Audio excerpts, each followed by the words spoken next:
16 યુવાનો વિરુદ્ધ ઉશ્કેરણીજનક ભાષણ વિરુદ્ધ જે એમના વિરુદ્ધ એફઆઈઆર નોંધાવવામાં આવેલ છે, તો પછી ઠાકરસિંહભાઈ રબારી ઉપર એ બાબતે સૌની પહેલી એફઆઈઆર થવી જોઈએ. અને જે ગાડીઓના કાચ તોડેલા છે, લોકોનો ઘાયલ થયેલ છે, સરકાર તરફથી એમને પૂરું વળતર આપવામાં આવે.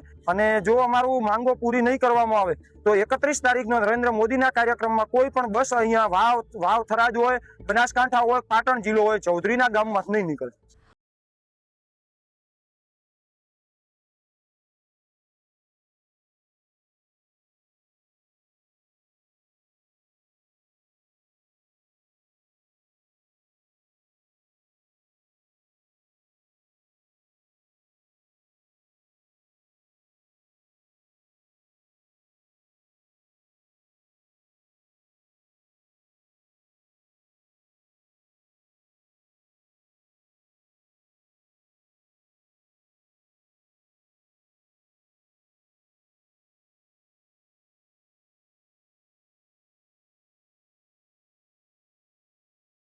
લુણ ગામમાં તે બાબતે જે એક પક્ષીય કાર્યવાહી કરી અને અન્યાય કરવામાં આવે તેના વિરુદ્ધમાં સમાજના યુવાનો સરકારનું જબરજસ્ત પ્રેશર હોવા છતાં, દરેક આગેવાનોને ના કરવા છતાં, ખાટલા બેઠકો રાતો સુધી કરવા છતાં અહીંયા બહોળી સંખ્યામાં ઉપસ્થિત રહ્યા, એમનો પહેલો આભાર માનું છું.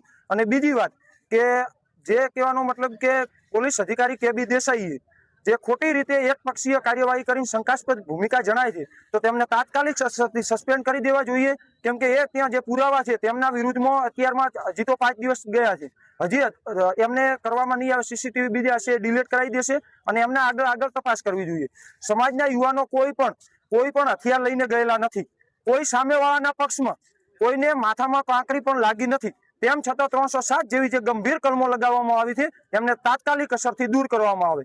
ત્રીજો મુદ્દો અમારો એ રહ્યો છે કે જે ઠાકરસિંહભાઈ રબારી વિરુદ્ધ એ જે 16 યુવાનો વિરુદ્ધ આપણે ઉશ્કેરણીજનક ભાષણ વિરુદ્ધ જે એમના વિરુદ્ધ એફઆઈઆર નોંધાવવામાં આવેલ છે, તો પછી ઠાકરસિંહભાઈ રબારી ઉપર એ બાબતે સૌની પહેલી એફઆઈઆર થવી જોઈએ.